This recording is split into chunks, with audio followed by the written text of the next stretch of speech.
সম্মানিত সুধী, আজ দেখে দেওয়ার চেষ্টা করব তৃতীয় শ্রেণীর গণিত। এবং আমরা আজকে যে পৃষ্ঠাটি এখানে দেখব সেটি হলো সরাসরি তাদের বই থেকে নয়, আমরা শিক্ষক সহায়িকা থেকে আপনাদের ছোটো শ্রেণীদের জন্য 58 পৃষ্ঠা থেকে খালি ঘর পূরণ করি এই ধরনের একটি পর্ব নিয়ে এসেছি। আশা করছি প্রথম থেকে শেষ পর্যন্ত ভিডিওতে সময় দেবেন। চলুন দেখে নিই।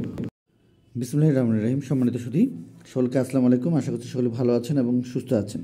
আমরা আজ উপস্থিত হয়েছি আপনাদের ছোটো শ্রেণীরা যারা আমাদের 2025 সাল থেকে তৃতীয় শ্রেণীতে পড়াশোনা করবে তাদের জন্য আজকের আলোচনা সেটি হলো গণিত। আমরা খুবই গুরুত্বপূর্ণ একটি বিষয় নিয়ে আলোচনা করছি।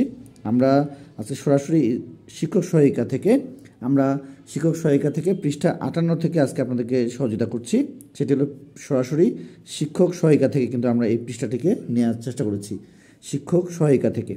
এটি বইয়ের সরাসরি পৃষ্ঠা নয়, এটা হলো আমাদের ছোটো শ্রেণীদের যে আমরা তৃতীয় শ্রেণীর জন্য শিক্ষক সহায়িকা থেকে হেল্প নিয়ে থাকি তার পূর্ব প্রস্তুতি হিসেবে আমরা পৃষ্ঠা 58 থেকে শিক্ষক সহায়িকা থেকে সরাসরি খালিঘর পূরণ করার যে বিষয়টি সেটি আমরা আজকে নিশ্চিত করব এবং আমরা 3টি খালিঘর আজকে পূরণ করার যে বিষয় সেটি দেখব এবং আমরা 3টি বিষয় সুন্দরভাবে বুঝে দেওয়ার চেষ্টা করব। আশা করছি প্রথম থেকে শেষ পর্যন্ত ভিডিওটিতে সময় দেব। তো আমরা তৃতীয় শ্রেণীর এর পূর্বে অনেকগুলো বিষয় নিয়ে কাজ করেছি, পর্যায়ক্রমে কাজ চলছে। আপনারা আপনাদের গুরুত্বপূর্ণ মতামতগুলো আমাদেরকে জানাতে পারবেন, আমরা সেই অনুযায়ী আপনাদেরকে প্রস্তুতিগুলো দেওয়ার চেষ্টা করতে পারবো। আচ্ছা, তো খালিঘর পূরণ করি। এখানে আমাদের 1 নম্বর যেটি দেখতে পাচ্ছি 8 0 4 - 6 7 2 = ফাঁকা ঘর। তো এখানে ফাঁকা ঘরের জন্য এটা সরাসরি একটি বিয়োগ আমরা দেখতে পাচ্ছি এবং এই বিয়োগটি আমাদের সরাসরি বিয়োগ করার পরে যা হবে তাই এই খালি ঘরে বসাতে হবে। এটা গেল একটা বিষয়। এবং 2 নম্বরে দেওয়া রয়েছে 7 ফাঁকা ঘর 8 5 - 8 6 9 = 6 ফাঁকা ঘর 1 6। এখানে আমাদের একটু নতুনভাবে একটু কাজ করতে হবে। এবং আমাদের 3 নম্বরের যে কাজটি রয়েছে সেটি হলো যে আমাদের ফাঁকা ঘর 5 3 5 এবং নিচে 3 2 ফাঁকা ঘর 0 এবং নিচে একটি বিয়োগফল দেওয়া রয়েছে সেটা দেখতে পাচ্ছি 1 ফাঁকা ঘর 4 5। তাহলে এই 3টির জন্য আমরা কী কী কাজ করতে পারি সেই বিষয়গুলো নিয়ে আমরা কাজ করব। আশা করছি প্রথম থেকে শেষ পর্যন্ত ভিডিওতে সময় দেবো। তো প্রথমে যে বিষয়টি দেওয়া রয়েছে সেটি হলো আমাদের সরাসরি একটি বিয়োগ এবং এই বিয়োগ করার পরে যা হবে সেটি আমাদের এই ফাঁকা ঘরে বসিয়ে দেবো। তো এখানে দেখতে পাচ্ছি 4 4 থেকে 2 বিয়োগ করলে আমাদের 2 এবং এখানে যদি আমরা দেখি যে 0 এবং এখানে 7, তাহলে এখানে 10 ধরবো। 10 থেকে 7 বিয়োগ করলে আমাদের 3 হাতে 1। এই একটি আমরা এখানে যদি কেটে নেই 8 থেকে 1 চলে গেলে 7, 7 থেকে 6 1 যদি চলে যায় তাহলে আমাদের 1। আচ্ছা, আবার একটু বলে দেওয়ার চেষ্টা করছি। 4 থেকে 2 বিয়োগ করেছি 2, 10 ধরেছি, 7 বিয়োগ করেছি 3 হাতে 1। আচ্ছা, তো আমাদের হাতে যে 1 রয়েছে সেটা আমরা 8 থেকে যদি 1 বিয়োগ করি তাহলে আমাদের 7, 7 থেকে যদি 6 বিয়োগ করি তাহলে আমাদের 1, অর্থাৎ আমাদের 132। এটা আমরা ফাঁকা ঘরে বসিয়ে দেবো। এটা গেলো একটা 1 নম্বরের বিষয়। 2 নম্বরের যে বিষয়টি দেওয়া রয়েছে 2 নম্বরের বিষয়ের জন্য আমরা যে কাজটি করব সেটি হলো আমরা এখানে সুন্দরভাবে আগে নোট করব।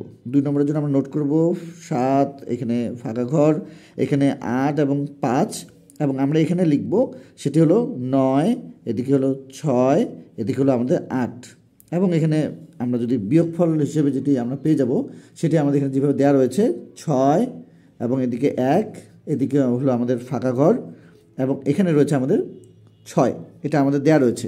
তাহলে আমরা এই বিষয়টি আপনাদেরকে এখানে ওপর নিচ হিসেবে দেওয়ার চেষ্টা করছি, তাহলে আপনাদের সুবিধা হবে, আপনাদের ছোটো শ্রেণীদেরকে বোঝাতেও সুবিধা হবে।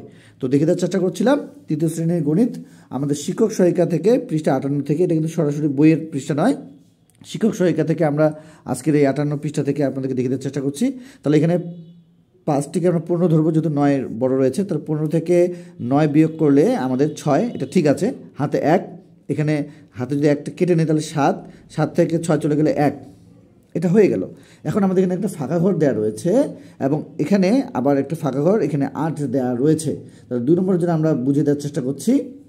তাহলে এখানে আমাদের কি হবে সেই ধরনের বিষয়ের জন্য আমরা কাজ করছি। আশা করছি আমরা প্রথম থেকে শেষ পর্যন্ত ভিডিওটিতে সময় দেব। আচ্ছা, তাহলে আমরা এখানে একটু দেখতে পাচ্ছি আবারও যে এই পর্যন্ত আমাদের হয়তো বা ক্লিয়ার হয়ে গেছে যে 15 থেকে 9 বিয়োগ করেছি 6, হাতে 1, এই 8টাকে আমরা কেটে নিয়েছি হাতে 1টি থেকে। যদি আমরা সেই হাতে 1টি এখান থেকে যদি কেটে নিই তাহলে আমাদের 7 হয়, 7 থেকে 6 বিয়োগ করলে 1। এখন আমাদের এখানে আমাদের কী বসাতে পারি সেই বিষয়ের জন্য আমরা কাজ করছি। আশা করছি আমরা প্রথম থেকে শেষ পর্যন্ত ভিডিওতে সময় দিচ্ছি। আচ্ছা, তাহলে আমাদের এখানে 8 রয়েছে। আমরা উপরে এমন সংখ্যা নেব যেন আমাদের হাতে কোনো কিছু থাকে এ ধরনের বিষয়ের জন্য। কেন, যেখানে আমাদের সেই হাতে 1 কিন্তু এখানে এসে বিয়োগ করে এখানে কিন্তু আমরা দেখতে পাচ্ছি যে 6 হয়েছে। তার মানে আমাদের এখানে যদি আমরা একটা সংখ্যা নেই 4, তাহলে 4টাকে যদি আমরা 14 ধরি, 14 থেকে 8 যদি বিয়োগ করি তাহলে আমাদের 6, হাতে কত 1। সেই একটি কেটে নিলে যদি আমরা এখানে সাথে যদি এক বাদ দিয়ে দিই তাহলে আমাদের কত হয় 6, সেই 6টি এখানে আমরা পেয়েছি।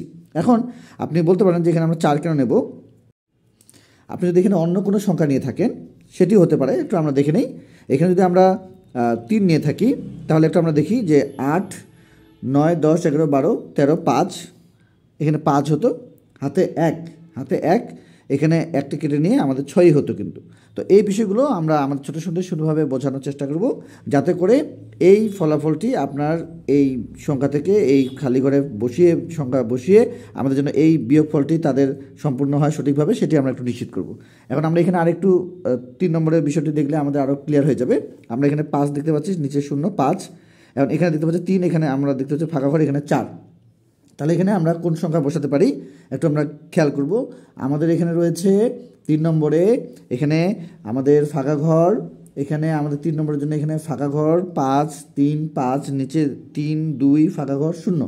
তাহলে এখানে আমরা 5 থেকে 0 বাদ দিয়েছি 5, এখানে আমাদের 4 রয়েছে, তাই এখানে 3 রয়েছে। তাহলে আমরা কোন সংখ্যা এখানে রাখতে পারি সেটি হলো আমাদের 9। কেন 9, যদি আমরা এখানে 3 রয়েছে, 13 থেকে আমরা যদি 9 বিয়োগ করি তাহলে আমাদের 4 হয়, হাতে রয়েছে আমাদের 1, ওই 1টি এখানে আমরা কেটে নেব, 5 ছিল 4 হয়ে যাবে, 4 থেকে 2 বিয়োগ করলে 2। আচ্ছা, এটা আমাদের সম্পূর্ণ হলো। এবং এখানে আমরা দেখতে পাচ্ছি 1, এখানে 3, তার মানে আমাদের এখানে কোন সংখ্যা থেকে 3 বিয়োগ করলে 1 হবে, তার মানে আমাদের 4 এখানে সংখ্যাটি দাঁড়াবে। আবার একটু দেখে নেই, 4, 5, 3, 5 এবং 3, 2, 9, 0, এখান থেকে যদি আমরা এটা বিয়োগ করি, 5 থেকে 0 বিয়োগ করেছি 5, 13 থেকে 9 বিয়োগ করেছি 4, হাতে 1, ওই 1টি এখানে 5 থেকে কেটে নিয়েছি 4, 4 থেকে 2 বিয়োগ করেছি 2, এখানে আমরা 4 থেকে 3 বিয়োগ করলে আমাদের 1 বিয়োগফল হয়, তার মানে আমাদের এটি সঠিক। তার মানে আমাদের এখানে এই ফাঁকা ঘরে আমরা যেটি বসিয়ে দেব, এখানে যেমন আমরা এর আগে 2 নম্বরে আমরা কিন্তু এখানে রাফ করেছি, তো এখানে আমাদের 3 নম্বরে যে রাফ, এখানে আমরা সরাসরি এর মধ্যেই রাফ করেছি, সেহেতু আমাদের প্রথম ফাঁকা ঘরের জন্য এখানে 4, তারপর 5, 3, 5, এবং এখানে 3, 2, এখানে 9 বসবে ফাঁকা ঘরে, এবং এখানে 0। তার মানে আমরা এখন যদি 2 নম্বরটা দেখি তাহলে আমাদের এখানে 4, এখানে আমরা 4 বসিয়ে দেব। আবার এখানে আমরা যদি দেখি তাহলে 6, এখানে আমরা 6 বসিয়ে দেব। তার মানে আমাদের এখানে 7, 4, 8, 5 বিয়োগ 8, 6, 9 এখানে সমান দিয়ে আমাদের 6, 6, 1, 6 এখানে আমাদের বিয়োগফল দাঁড়িয়েছে। দেখে দেওয়ার চেষ্টা করেছিলাম আপনাদের ছোটো মেয়েরা যারা আমাদের 3য় শ্রেণীতে পড়াশোনা করছে, তাদের শিক্ষক সহায়িকা থেকে 58 পৃষ্ঠার শিক্ষক সহায়িকা থেকে আজকে খালি ঘর পূরণ করো আমরা 3টি সমস্যা এবং তার সঙ্গে সমাধান। আশা করছি আমরা 1, 2, 3 এগুলো প্রত্যেকটি বিষয় দেখেছি এবং শুধুভাবে আমরা আমাদের ছোটো থেকে বোঝাতে পারবো। দেখে দেওয়ার চেষ্টা করেছিলাম আজকের এই 3য় শ্রেণীর গণিত নিয়ে। আমরা অন্যান্য বিষয় নিয়ে কাজ করছি, আশা করছি সেগুলো বিষয় আপনারা পেয়ে যাবেন ইনশাল্লাহ। বই পাওয়ার সাথে সাথে আপনাদের আরও আপডেটগুলো বৃদ্ধি পাবে, যাতে করে সকলেই বাসা থেকে সুন্দরভাবে আপনাদের ছোটো শ্রেণীদেরকে নিয়ে আপনারা পড়াতে পারেন। তো আজকে এই পর্যন্ত সবাই সুস্বাস্থ্য কামনা করে, আপনাদের ছোটো শ্রেণীদের সুস্বাস্থ্য কামনা করে নতুন ভিডিও দেখেন আমাদের জানিয়ে আজকে আমাদের শেষ করছি। খোদা হাফেজ।